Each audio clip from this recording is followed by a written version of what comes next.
नमस्कार, मेरा नाम है कोमल झा। स्वागत है आपका आज के बुलेटिन में। चलिए जानते हैं दिन भर की मुख्य खबरें और महत्वपूर्ण अपडेट। शुरू करते हैं राष्ट्रीय खबरों के साथ। प्रधानमंत्री मोदी 11 जनवरी को सोमनाथ मंदिर में सोमनाथ स्वाभिमान पर्व में हिस्सा लेंगे। 8 से 11 जनवरी तक चलने वाले सांस्कृतिक आध्यात्मिक कार्यक्रम में तमिलनाडु चुनाव भाजपा ने 120 सीटों पर चुनाव रणनीति तैयार की। एआईएडीएमके के साथ महागठबंधन को नेचुरल अलायंस बताया। जंक फूड बच्चों की आंखों पर भारी। पिज्जा, बर्गर और फास्ट फूड से रेटिना में सूजन, जलन और कम उम्र में मोटापा, चश्मा लगने की समस्या बढ़ी। सुल्तानपुर लंबुआ में पुलिस मुठभेड़। 1 लाख रुपए का इनामी बदमाश तालिब उर्फ अजाम खां ढेर हुआ। गाय मारने, लूट और सामूहिक बलात्कार सहित 17 अपराधों में अब आरोपी था।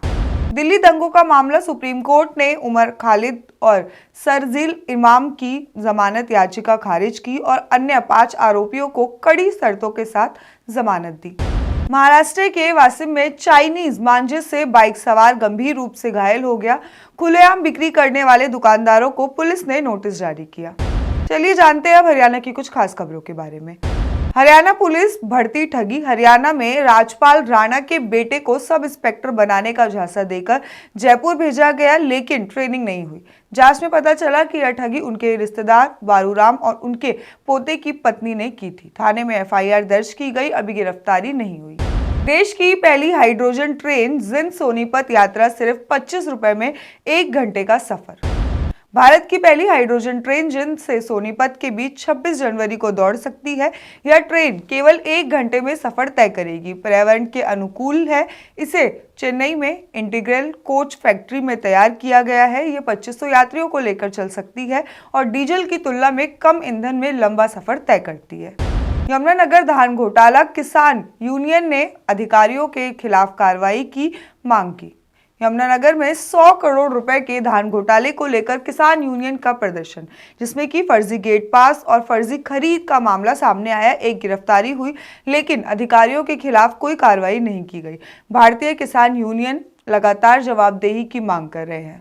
हरियाणा में विकास कार्य की समयबद्ध समीक्षा के लिए उच्च स्तरीय समिति का गठन हुआ। यह समिति हर 15 दिन में परियोजनाओं की समीक्षा करेगी और हर 2 महीने में मुख्यमंत्री के स्तर पर काम कितना हुआ देखेगी या फिर उसमें कितनी देरी हुई, लागत वृद्धि की परियोजना का रखरखाव पर भी विशेष ध्यान दिया जाएगा। डेरा सच्चा सादा प्रमुख गुरमीत राम रहीम 40 दिन की पैरोल पर जेल से बाहर। गुरमीत राम रहीम को 40 दिन की पैरोल मिली और आज 11:30 बजे वो जेल से बाहर निकलकर सिरसा डेरे के लिए रवाना हुए। इस बार वह उत्तर प्रदेश नहीं जाएंगे, बल्कि सिरसा में ही रहेंगे। सुरक्षा के लिए डेरे के आसपास पुलिस तैनात की गई है।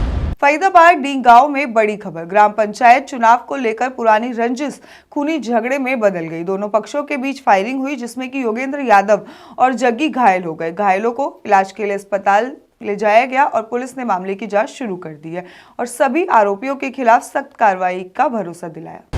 गुरुग्राम पुलिस बड़ी कामयाबी। गुरुग्राम पुलिस ने 1 लाख रुपए के इनामी बदमाश यादराम को मुठभेड़ के बाद काबू किया। मुठभेड़ में आरोपी के दोनों पैरों में घायल हुए और उसके बाद अस्पताल में भर्ती कराया गया। यह हरियाणा, उत्तर प्रदेश के राजस्थान में हत्या के प्रयास, लूट, चोरी सहित लगभग 2 दर्जन अपराधों का आरोपी था। पुलिस ने सख्त कार्रवाई का भरोसा दिया। अंबाला में हनी ट्रैप जासूसी मामला। सेना से जुड़ी जानकारी पाकिस्तान को भेजने के आरोप में सुनील नामक आरोपी गिरफ्तार। आरोपी फेसबुक के जरिए पाकिस्तानी महिला से संपर्क में था और अन्य अलग अलग सैन्य यूनिट की जानकारी शेयर करता था। पुलिस ने आरोपी को 4 दिन के रिमांड पर लिया और साथ ही CAI-2 द्वारा गहन पूछताछ की जा रही है। हरियाणा में कड़ाके की ठंड। प्रदेश में तापमान दिन और रात दोनों में गिरकर 20 डिग्री से नीचे चला गया। महेंद्रगढ़ में न्यूनतम 3 डिग्री तापमान दर्ज किया गया, जबकि कर्नल कैथल में अधिकतम सिर्फ 11.6 डिग्री। मौसम विभाग ने उत्तरी जिलों में गहरा कोहरा, खेतों में पाले की संभावना जताई है, जिससे कि किसानों की फसलों को नुकसान का खतरा हो सकता है। HTET परिणाम विवाद में जेजेपी की CBI जांच की मांग की। जननायक जनता पार्टी के युवक प्रदेश अध्यक्ष दिग्विजय सिंह चौटाला ने हरियाणा शिक्षक पात्रता परीक्षा में करीब 1280 अभ्यर्थियों को पास करने के मामले में संदिग्ध बताया। राज्य सरकार ने उनकी सीबीआई जांच की मांग की है। उन्होंने कहा है कि यह घोटाला युवाओं के साथ धोखा है और परीक्षा परिणाम में पारदर्शिता नहीं रखी गई है। दिग्विजय ने साथ ही पुलिस भर्ती में युवाओं के लिए आयु सीमा बढ़ाने की भी मांग की है। चलिए जानते हैं अब कुछ अंतर्राष्ट्रीय खबरों के बारे में। वेनेजुएला के अमेरिका ने ऑपरेशन चलाकर पूरी दुनिया को सन्न कर दिया है। वेनेजुएला के राष्ट्रपति निकोलस मादुरो और उनकी पत्नी सिलिया फ्लोरेस इस समय अमेरिका में हैं और दोनों को सोमवार 5 जनवरी को कोर्ट में पेश किया जाएगा। आतंकवाद की बीज बोने का और काटने वाला पाकिस्तान अपने जन्म से ही आतंकवादी हमले से जूझता रहा है, लेकिन उसने अपनी गलतियों से कभी सीख नहीं ली।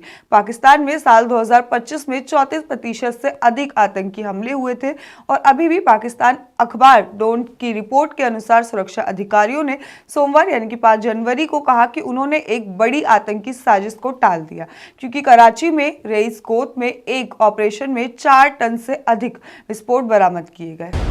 अमेरिका में कोविड-19 राहत घोटाला, फीडिंग आवर फ्यूचर बच्चों के लिए फंड का झूठा दावा कर सैकड़ों मिलियन डॉलर की संज्ञा राशि हड़पने वाले सोमाली मूल के आरोपी ने लग्जरी जीवन शैली अपनाई। रिजॉर्ट में $3.5 लाख खर्च किए 10 लाख डॉलर का 3 मंजिल अपार्टमेंट बनवाया। मैरीलैंड में भारतीय डेटा एनालिस्ट निकिता गोडीशाला की हत्या। पूर्व प्रेमी अर्जुन शर्मा ने न्यू ईयर ईव वारदात को अंजाम देकर भारत भागने की कोशिश की। पुलिस ने जारी किया गिरफ्तार वारंट।